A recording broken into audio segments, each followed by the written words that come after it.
O tema que eu trago hoje para vocês é extremamente comum. Todos vocês vão identificar alguém com alguns traços desse tipo de complicação que eu vou comentar a partir de agora. Eu vou falar sobre a sobreexigência.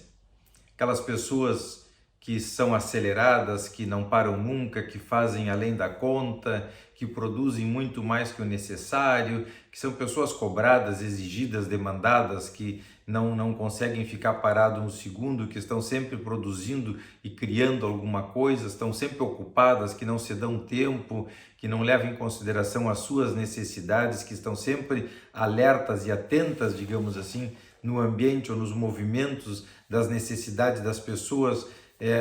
o tempo todo colocando a sua vida em prol, em benefício de algum tipo de ação, de algum tipo de produção, de algum tipo de atividade,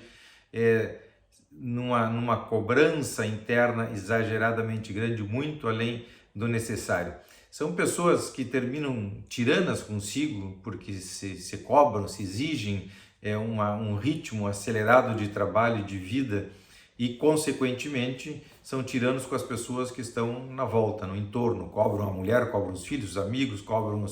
os funcionários exageradamente, muito além do necessário, porque imprimem um ritmo muito forte, muito violento na sua vida, e consequentemente a vida passa a ter essa característica. Isso é o normal para eles. Todo mundo tem que correr do jeito que eles correm para sentirem que as coisas são normais. São pessoas que saltam etapas de vida já quando crianças, começam a fazer coisas da adolescência, quando adolescentes da vida adulta e assim por diante. Então, são normalmente pessoas que começaram a trabalhar muito cedo, fazer coisas muito cedo, que deixaram de brincar para fazer coisas, deixaram de sair e se divertir com os colegas e os amigos na adolescência para fazer coisas, sempre coisas muito valorizadas, muito visadas, e que de alguma forma dão uma certa identidade, um certo valor para o sujeito. Ele passa a se sentir importante, ele passa a se sentir valioso, sobretudo para os outros, através daquilo que ele faz. Então ele renuncia à própria vida, ele deixa de lado, ele abandona o seu projeto original, o que é mais autêntico e verdadeiro em si, para cumprir um pouco com o desejo de determinadas pessoas, para quem ele dedica então a sua vida, criando esse modelo exageradamente produtivo ou ocupado, para que então a pessoa olhe para ele, veja ele, elogie ele, e ele passe de alguma forma a ser uma pessoa importante. São normalmente pessoas com uma autoestima muito baixa, que não se sentiram amados e queridos suficientemente, que encontram um viés, digamos assim, um mercado, um nicho de mercado de amor, através dessa dedicação exageradamente grande a determinado objeto. São pessoas que podem se transformar em heróis, podem se transformar em grandes personagens, em grandes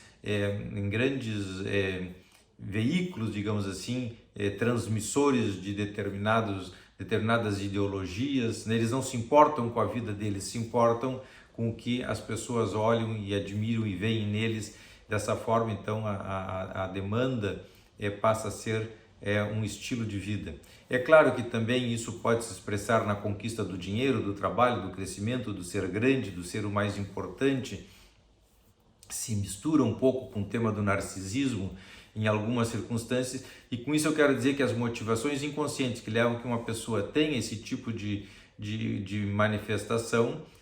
são muitas. Pode ser desde da percepção nas relações amorosas do ambiente da casa, que ser uma pessoa assim agitada, trabalhadora, numa família onde o trabalho passa a ser uma moeda de troca e de valorização muito grande. Então o sujeito passa a ser altamente demandado e cobrado, exigido e tudo mais. Pode ser que esse indivíduo tenha observado desde pequenininho que nas relações da família, os amores familiares passem de alguma forma por ele cumprir com o desejo de algum desses membros da família. Então o sujeito transforma a vida dele naquele objetivo, naquele trabalho exageradamente grande, abandona tudo e se identifica com esse projeto que de alguma maneira vai criar um nicho de amor para ele. Hitler, por exemplo, tem uma história assim. Hitler era filho de um homem, de um alcoólatra que espancava a mãe dele diariamente, espancava ele também diariamente. o pai morreu precocemente, a mãe desde muito cedo começou a conversar com Hitler, dizer para ele que ele ia ser um grande homem, que ele ia ser uma pessoa fantástica, maravilhosa, que ele ia ser dono do mundo, etc, etc. E bom, dedicou a vida a isso de uma forma não lá muito socialmente aceita, mas de alguma maneira ficou famoso, digamos assim, pelo lado triste da história, mas é uma maneira de ficar famoso, né? De alguma forma ele cumpriu, ou tentou cumprir com o desejo da mãe de ser uma pessoa super importante.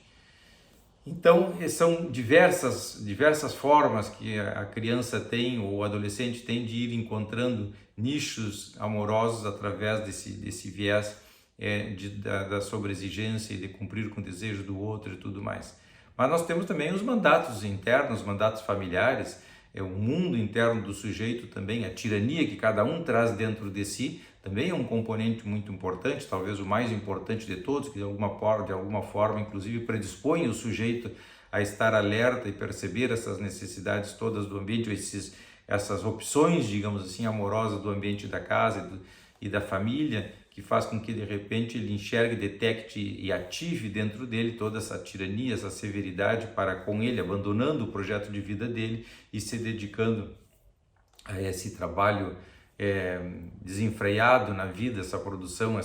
esse envolvimento desenfreado que desconecta ele de uma vida muito mais instintiva, mais libidinosa, que tem que ver com todo o erotismo da adolescência ou da infância e tudo mais. O sujeito então se envereda por determinados caminhos da vida sem se importar consigo. São formas, digamos assim, de ir encontrando um viés de ter um lugar, de ter um nome, de ter uma importância naquela família e, claro, empurrado pelas tendências internas que cada um tem. Os políticos um pouco têm isso, que o avô era político, o filho era político, o neto é político, uma linhagem de políticos, todos eles com um ideal na cabeça de serem seguidores uns dos outros, quando na verdade aquilo não tem nada a ver com a essência do sujeito, né? Ele está absolutamente contrariado naquela posição e fazendo coisas que de repente, exigidamente ou cobrado internamente, tiranamente, severamente, se colocando numa posição que não é a mais adequada para ele. Claro que existem os verdadeiros, assim como os médicos, pais médicos, filhos médicos, netos médicos, alguns são verdadeiros, outros não, outros entram nessa ciranda, digamos assim, levados por essas motivações inconscientes. Mas a forma como o sujeito trabalha também, o indivíduo pode ser médico e trabalhar moderadamente, o necessário para viver, e pode ser médico e simplesmente ocupar todo o tempo da vida trabalhando e não sobrar nenhum minuto, nenhum segundo para a recreação, para o ócio tão importante na vida. O ócio que leva a que as pessoas possam pensar em coisas diferentes, sentir coisas diferentes, serem mais produtivos, mais criativos, mais tudo. Então são pessoas que se ocupam demasiadamente e não têm, de uma forma muito severa, sem ter a possibilidade de fazer esse pensamento, essa reflexão, esse encaixe e desencaixe necessário na vida para concluir se isso é legal ou não é legal, se ele está produzindo uma coisa interessante para si e para os que estão na volta, ou se está loucamente correndo atrás de um objetivo que não se sabe nem qual é, cumprindo com determinados mandatos ou desejos que ele nem sabe muito bem porquê e para onde vai, e no fim o sujeito acumula um monte de coisa no final da vida e não serviu para nada, porque que a vida dele era outra, ele viveu a vida errada e já não tem mais tempo de voltar atrás, reviver de novo. Enfim, todo um projeto de vida mal pensado, mal elaborado, que faz com que o sujeito corra atrás do rabo desesperadamente, como um cachorro, usando a metáfora, que de tal forma que chega no final da vida sem saber muito bem por que viveu, mas sempre muito ocupado, sempre muito demandado, sempre muito pressionado internamente. O que caracteriza a sobreexigência é a falta de tempo para pensar. O indivíduo está ali cobrado, exigido, demandado, cobrando dos outros, está num ritmo bastante acelerado, fazendo com que ele se ocupe o tempo todo e não possa pensar, não sobre espaço dentro dele para ele de repente olhar e refletir: o que eu estou fazendo com a minha vida, por que eu estou aqui, o que isso significa para mim, qual é o sentido de tudo isso. O indivíduo entra numa roda viva, num moto contínuo, gerando energia para ele mesmo sem se dar conta que aquilo consome a própria vida, num ritmo exageradamente acelerado de perfeccionismo. Geralmente as pessoas sobreexigentes são extremamente perfeccionistas, porque elas têm que dar o melhor, cada vez mais e mais, e o melhor, e quanto mais alcançam, aquilo não era exatamente o que eles queriam, porque isso não é valorizado dentro deles e é cobrado um detalhe que ele deixou de lado, então ele está sempre correndo atrás da máquina, oferecendo o melhor de si e nunca alcança um grau de satisfação suficientemente grande como para poder relaxar, dormir tranquilamente, dorme mal, come mal, é obeso, sedentário porque não tem tempo para fazer, se faz a ginástica, o exercício num ritmo exageradamente acelerado, se lesiona o tempo todo, enfim, é um indivíduo que não tem paz, é atormentado internamente por essas cobranças, essas demandas, são altos níveis de angústia geralmente que ele tem,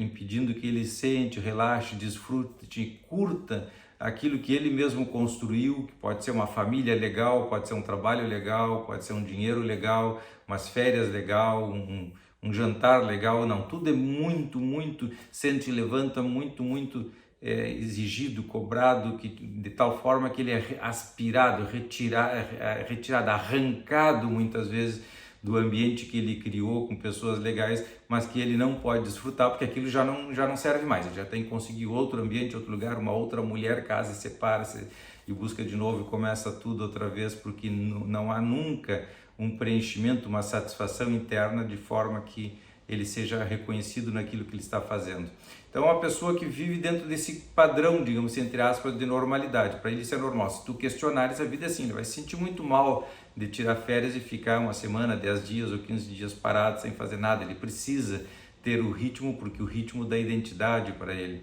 São pessoas habitualmente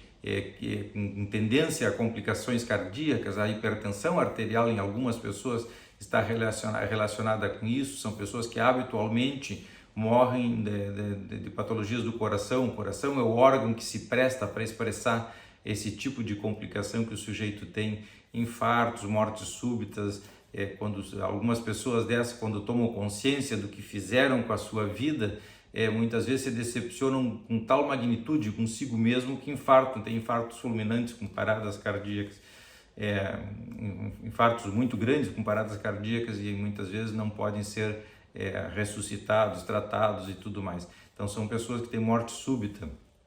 tamanha a decepção que tem consigo de perceberem que se equivocaram na vida e já tardiamente, que não tem tempo de recompor, de consertar e tudo mais. Mas o habitual é que a pessoa vá até o final da vida, morra de alguma forma nesse pique, nesse exagero de atividades, sem que tenha consciência de que tem algo muito errado dentro delas, fazendo com que ela se afaste